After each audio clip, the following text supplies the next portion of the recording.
இது news first prime time sunrise. வணக்கம். நீங்கள் இணைந்து கொள்வது நியூஸ் ஃபர்ஸ்டின் காலை நேர பிரதான செய்தியுடன்.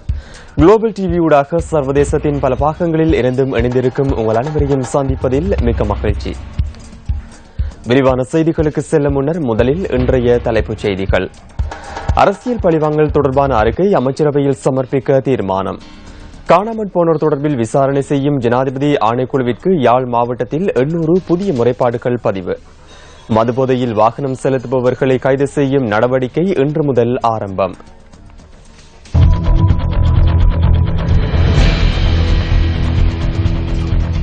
இனி விரிவான செய்திகள். முதலில் உள்நாட்டுச் செய்திகளுக்கு எமது அவதானம். காணாமற் போனோர் தொடர்பில் விசாரணை செய்யும் ஜனாதிபதி ஆணைக்குழுவிற்கு யாழ் மாவட்டத்தில் 800 புதிய முறைப்பாடுகள் பதிவாகியுள்ளன.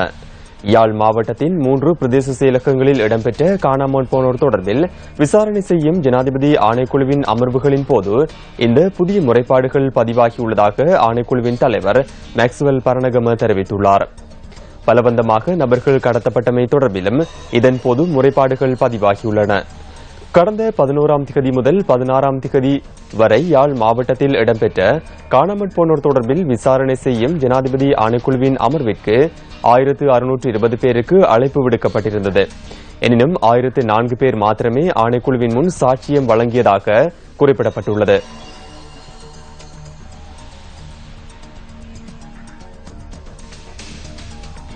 சவுதி அரேபியாவில் இலங்கை பிரஜை ஒருவர் வைத்தியசாலை கட்டடத்திலிருந்து வீழ்ந்த சம்பவம் தொடர்பில் வெளிநாட்டு வேலைவாய்ப்பு அமைச்சினால் விசாரணைகள் ஆரம்பிக்கப்பட்டுள்ளன.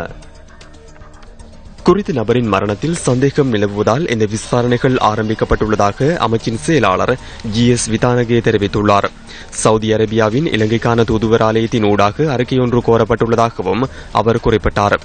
கடந்த 30ஆம் திகதி குறித்த இலங்கை பிரஜை சிகிச்சை பெற்று வந்த வைத்தியசாலை கட்டடத்திலிருந்து வீழ்ந்து உயிரிழந்துள்ளதாக தூதுவர் ஆலயம் ஊடாக தெரியவந்துள்ளது. எனினும் தற்போது முன்னெடுக்கப்படும் விசாரணைகளின் மூலமே இந்த சம்பவம் கொலையா அல்லது தற்கொலையா என்பது தொடர்பில் தீர்மானிக்கப்படும் எனவும் வெளிநாட்டு வேலைவாய்ப்பு அமைச்சு தெரிவித்துள்ளது. இதேவேளை சிங்கப்பூரில் பணிபுரிந்த இலங்கையைச் சேர்ந்த பணிப்பெண் ஒருவர் 2 நாட்களுக்கு முன்னர் கட்டடம் ஒன்றிலிருந்து வீழ்ந்து உயிரிழந்த சம்பவம் தொடர்பிலும் விசாரணைகள் ஆரம்பிக்கப்பட்டுள்ளன. மதுபோதையில் வாகனம் செலுத்தும் சாரதிகளை கைது செய்வதற்கான விசேட சோதனை நடவடிக்கை இன்று ஆரம்பமாக உள்ளது. அடுத்த மாதம் 3ஆம் தேதி வரை நாடு முழுவதும் இந்த சோதனை நடவடிக்கைகள் முன்னெடுக்கப்படும் என போலீஸ் ஊடக பேச்சாளர் உதவி போலீஸ் அத்தியட்சகர் தெரிவித்தார். பண்டிகை காலத்தில் மதுபோதையில் வாகனம் செலுத்தும் சாரதிகளால் ஏற்படும் விபத்துகளை தவிர்ப்பதற்காக இந்த நடவடிக்கை முன்னெடுக்கப்படுகின்றது. கைது செய்யப்படும் சாரதிகள் மீது வழக்கு தொடரப்படும் எனவும் சாரதிகளின் வாகன அனுமதி பத்திரம் ரத்து செய்யப்படும் எனவும் அவர் குறிப்பிட்டார்.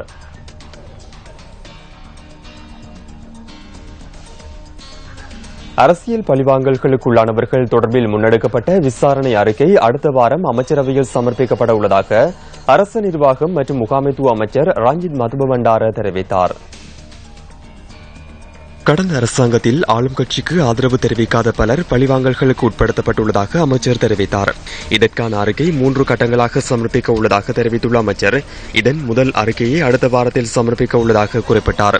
இதன் மூலம் கடந்த அரசின் செயற்பாடுகளால் சிரமத்துக்குள்ளானவர்களுக்கு நிவாரணம் வழங்கப்படும் எனவும் அமைச்சர் ரஞ்சித் மதுபபண்டார குறிப்பிட்டார். அரச பதவிகளில் கடமையாற்றியோருக்கு பதவி உயர்வு வழங்கப்படாமை, அரசு சேவையில் இருந்தோரை பதவி விலக்கியமை போன்ற காரணங்களால் அதிகமானோர் பாதிக்கப்பட்டுள்ளதாக அமைச்சர் குறிப்பிட்டார். அத்துடன் சில செயற்பாடுகளால் உயிரிழப்புகளும் பதிவாகியுள்ளதாக அரசு நிர்வாகம் மற்றும் முகாமைத்துவ அமைச்சர் ரஞ்சித் மதுபபண்டார சுட்டிக்காட்டினார். இந்த வருடத்தில் வீதி விபத்துகளால் உயிரிழந்தவர்களின் எண்ணிக்கை 2666 அதிகரித்துள்ளதாக போலீஸ் தலைமையகம் தெரிவிக்கின்றது. மோட்டார் சைக்கிள் விபத்தில் 968 பேர் உயிரிழந்துள்ளதாக பாதுகாப்பு மற்றும் போக்குவரத்து பிரதி போலீஸ் அத்தியட்சகர் அமர்ஸ்ரீ சேனாரத்ன தெரிவித்தார். இதில் அநேகமானோர் கவனயீனமாக வாகனம் செலுத்தியமையால் உயிரிழந்துள்ளதாக அவர் குறிப்பிட்டார். வேகமாக வாகனங்களை செலுத்தும் போது கட்டுப்படுத்த முடியாமையினால் ஏற்படும் வீதி விபத்துகளே அதிகம் இடம்பெறுவதாகவும் அவர் மேலும் குறிப்பிட்டார்.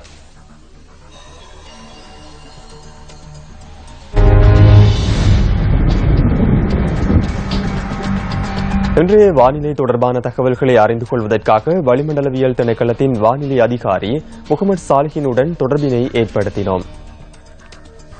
நாடு முழுவதிலும் மழை பெய்வதற்கான சாத்தியம் மிகவும் குறைவாகவே காணப்படுகின்றது. எவ்வாறாயினும் வடக்கு கிழக்கு மாகாணங்களில் சிறிதளவு மழை பெய்யக்கூடும் என எதிர்பார்க்கப்படுகின்றது. மத்திய சப்ரகமுக மற்றும் மேல் மாகாணங்களின் சில இடங்களிலும் காலி மாத்தறை மாவட்டங்களிலும் பிற்பகல் 4 மணிக்கு பின்னர் இடியுடன் கூடிய மழை விருத்தியடையும். இடியுடன் கூடிய மழை பெய்கின்ற வேளைகளில் பலத்த காற்று வீசுவதுடன் மின்னல் தாக்கங்களும் ஏற்படக்கூடும். இவ்வாறான சந்தர்ப்பங்களில் பொதுமக்கள் அவதானத்துடன் செயற்படுமாறு கேட்டுக் கொள்ளப்படுகின்றனர். கடற்பிராந்தியங்களை பொறுத்தவரையில் கொழும்பு தொடக்கம் காலி மாத்தறை ஊடாக பொத்துவில் வரையான கரையோரத்துக்கு அப்பாலுள்ள கடற்பிரதேசங்களில் சிறிதளவு மழை பெய்யக்கூடும். காற்று மணித்தியாலத்துக்கு 20 முதல் 40 கிலோமீட்டர் வேகத்தில் வடகிழக்கு திசையிலிருந்து வீசும். புத்தளம் தொடக்கம் மன்னார் ஊடாக காங்கேசன்துறை வரையான, அத்துடன் காலி தொடக்கம் அம்மாந்தோட்டை ஊடாக பொத்துவில் வரையான கரையோரத்துக்கு அப்பாலுள்ள கடல் பிரதேசங்களில் காற்றின் வேகமானது சில சமயங்களில் மணித்தியாலத்திற்கு 50 கிலோமீட்டரிலும் அதிகரித்து வீசக்கூடும். இவ்வாறான சந்தர்ப்பங்களில் குறிப்பிட்ட கடற்பிரதேசங்கள் இடைக்கிடையே சற்று கொந்தளிப்பாக காணப்படும். இத்துடன் நியூஸ் போஸ்டின் காலை நேர பிரதான செய்தி நிறைவு பெறுகின்றது. மீண்டும் சந்திக்கலாம் நியூஸ் போஸ்டின் 10:25 மணித்தியால செய்தியில். தொடர்ந்தும் சக்தி டிவி வழங்கும் நிகழ்ச்சிகளுடன் இணைந்திருங்கள். வணக்கம். Hotline 0114 896 896 www.newsfirst